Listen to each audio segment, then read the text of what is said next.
सम्राट अशोक को याद करके हम अपनी विरासत से अपना संबंध जोड़ रहे हैं। आज का दिन ऐतिहासिक है। अभी तक हम केवल बाबा साहब की बात करते थे। पूरे देश में एक बहुत बड़ा आंदोलन खड़ा हो गया। बाबा साहब के कारण ही हम महाबोधि महाविहार को समझ पाए। पता लगा कि ये हमारा है।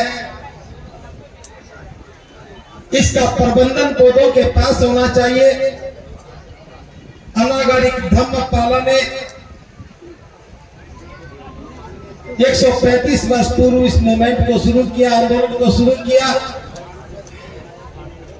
1891 में वो भारत में आए और 1892 में महाबोधि महाविहार की मुक्ति का आंदोलन शुरू हो गया। आज पहली बार एक बड़े पैमाने पर पूरे देश का प्रतिनिधित्व इस विरासत का वारिस बनकर के इकट्ठा हुआ और अपनी गवाही के लिए हम सम्राट अशोक को साथ लेकर के आए हैं। ये बताने के लिए इस महाबोधि महाविहार का निर्माण सम्राट अशोक ने किया था। जो भी निर्माण सम्राट अशोक ने किया है वो बौद्धों की विरासत है और जो बौद्धों की विरासत है उसे बौद्धों को मिलना चाहिए। बहुत हो गया नकली काम करते हुए, ढोंग करते हुए, झूठी दावेदारी करते हुए। अब हम ज्यादा इसको सहन नहीं करेंगे। मैं आपको बता देना चाहता हूं, जब मैं बौद्ध भिक्षु बना तो मेरे सामने एक ही लक्ष्य था कि मैं भारत में बौद्ध धर्म का प्रचार और प्रसार करूं। और पिछले 20 वर्षों से मैं ये काम करता रहा। लेकिन जब आकाश लामा जी ने, भंते प्रज्ञाशील महाथेरो जी ने बौद्ध गया मुक्ति आंदोलन की बात की तो हमें समझ में आ गया हमारा लक्ष्य अधूरा था। जब तक महाबोधि महाविहार जो बौद्धों की गरिमा और गौरव है, जिससे भारत का गौरव पूरी दुनिया में फैला है,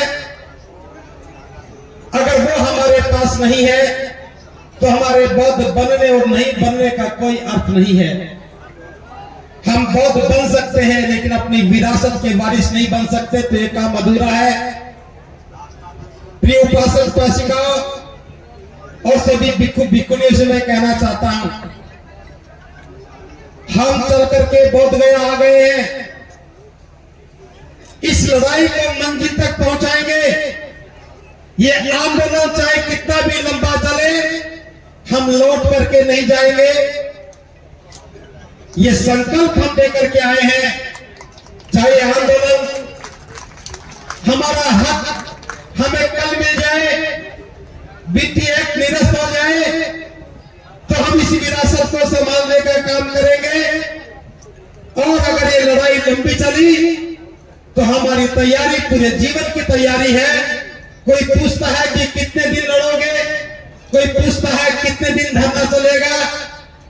कभी कोई महीने की बात करता है तो कभी कोई 1 साल की बात करते हैं। हम कहते हैं कि जीवन भर लड़ेंगे। भारत के इतिहास में इतना लंबा आंदोलन कोई नहीं है। 1892 में चला था। हमारी 3 पीढ़ियां दुनिया से जा चुकी हैं और हम बताएंगे या तो अधिकार को लेकर के जाएंगे, वरना इतिहास में योद्धाओं की भूमिका में अपना नाम लिखते चले जाएंगे। 2 बातें मैं आपसे करना चाहता हूं बस। ये लड़ाई भिक्षु लड़ रहे हैं और बैकअप में बौद्ध समाज खड़ा है। और ये लड़ाई में जीत की संभावना क्यों है?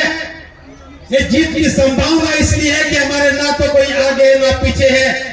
हम बुद्ध के पीछे खड़े हैं। बुद्ध हमारे शास्त्र हैं और किसी भी भिक्षु के लिए ये अपमान की बात है जब हमारे शास्त्र का स्थान सुरक्षित नहीं है तो हमारा जीवन सुरक्षित कैसे हो सकता है। मैं एक आह्वान कर रहा हूं, 14 अप्रैल तो आप मनाइए। 14 अप्रैल बाबा साहब की जयंती आने वाली है। बाबा साहब की जयंती जब मनाओ तो महाबोधि महाविहार को वहां सामने रख करके बताना, जहां पूरे दुनिया के बौद्धों का शीश झुकता है, उस पर किसी और का कब्जा है, ताकि समाज और देश आंदोलित हो जाए। और दूसरी बात मैं कहना चाहता हूं, इस बार बुद्ध पूर्णिमा सारा देश मिलकर के बोध गया में मनाए।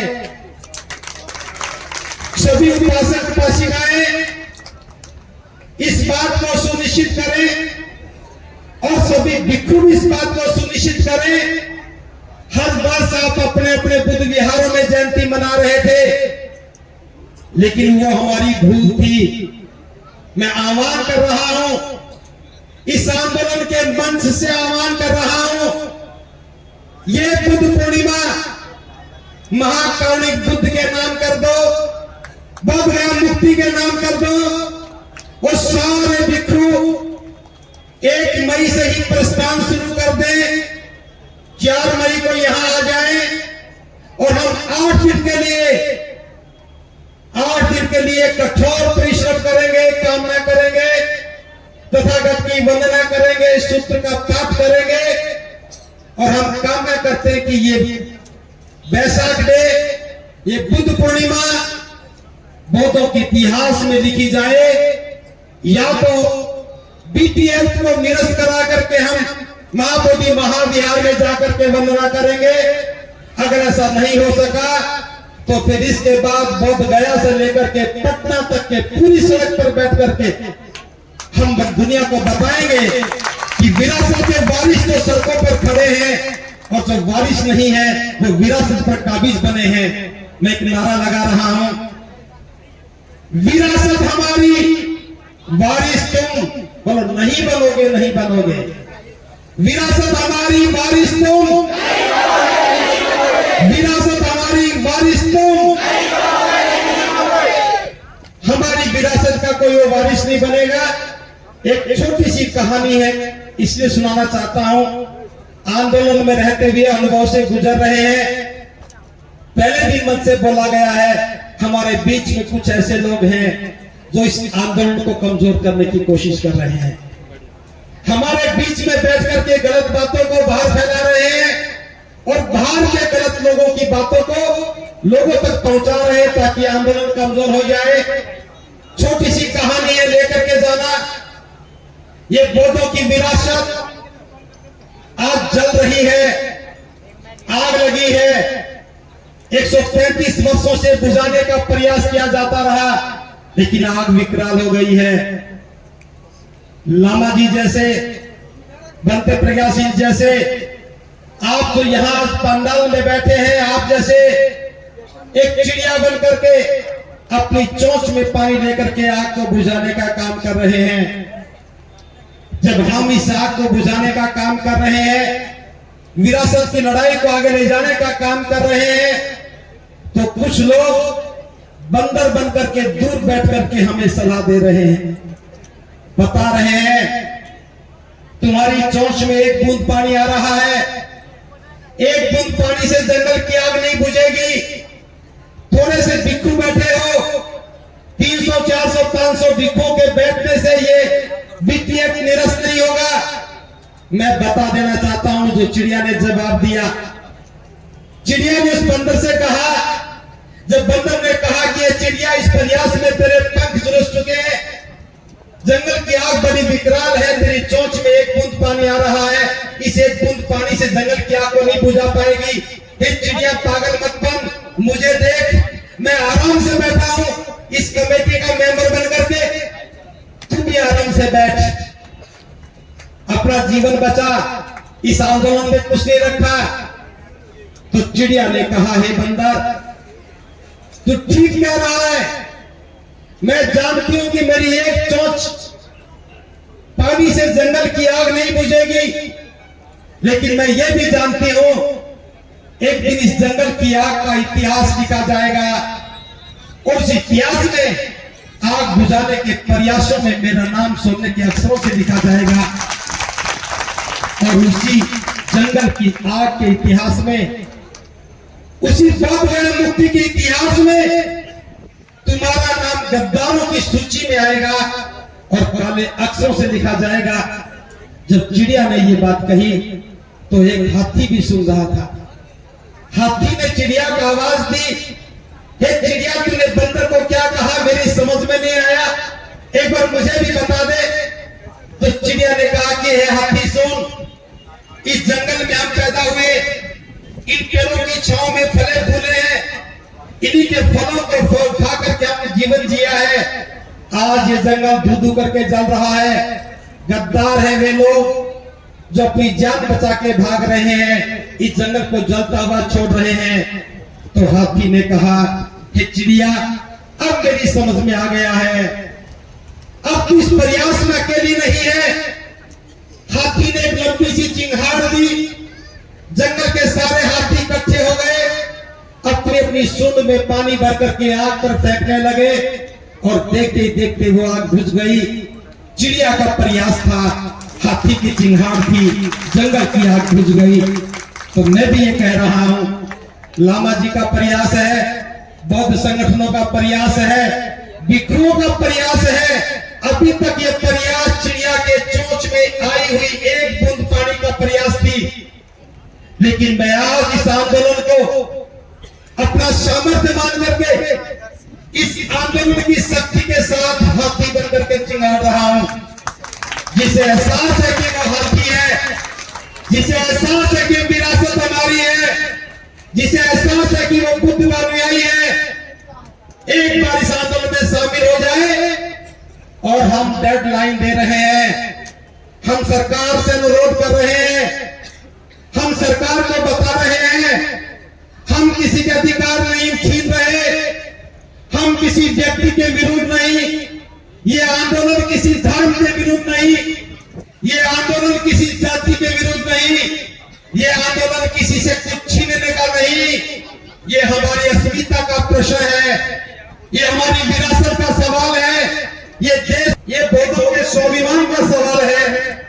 तो मैं इतना कहना चाहता हूं, बुद्ध पूर्णिमा तक मिलकर के सारे लोग खड़े हो गए तो हम इस जंगल की आग को बुझा पाएंगे। इस महाबोधि महाविहार को गैर कानूनी अधिकार से मुक्ति दिला करके महाबोधि जो एक्ट बना है, मैनेजमेंट एक्ट बना है 1949 को निरस्त करवा करके बौद्धों के हाथ में इसका प्रबंधन दे करके गर्व गरिमा से कह पाएंगे कि महाकारुणिक बुद्ध की जो विरासत थी हम उसको बचा पाने में कामयाब हो गए। इसलिए मैं आह्वान कर रहा हूँ इस देश के सभी भिक्षुओं से, सभी उपासक उपासिकाओं से, जहां भी जो भिक्षु रहता है उससे अनुरोध करें, मैं भी अनुरोध कर रहा हूं, इस मंच के माध्यम से अनुरोध कर रहा हूं, सभी भिक्षु बोध गया के लिए प्रस्थान करें। हम सबके रहने की व्यवस्था यही करेंगे, तपती धूप में तपेंगे, हम जितना तपेंगे। कहना चाहता हूं सभी उपासकों से, जो भी भिक्षु आपके आसपास में है उसकी रेल की टिकट कटवाओ और बोध गया आने का लिए आमंत्रण दो। जो भिक्षु अपना किराया भर सके वो अपने किराए से आ जाए, कुछ उपासक उनकी सेवा करे, रेल का टिकट दे दे वो आ जाए।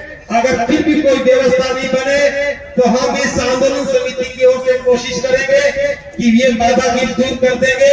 मेरा आह्वान है कि सभी भिक्षु आए, उपासक उपासिका आए और इस बार की बुद्ध पूर्णिमा को हम महाबोधि महाविहार की मुक्ति के नाम समर्पित करेंगे। इन्हीं शब्दों के साथ मेरी बात को मैं यही विराम देता हूँ। आप सबका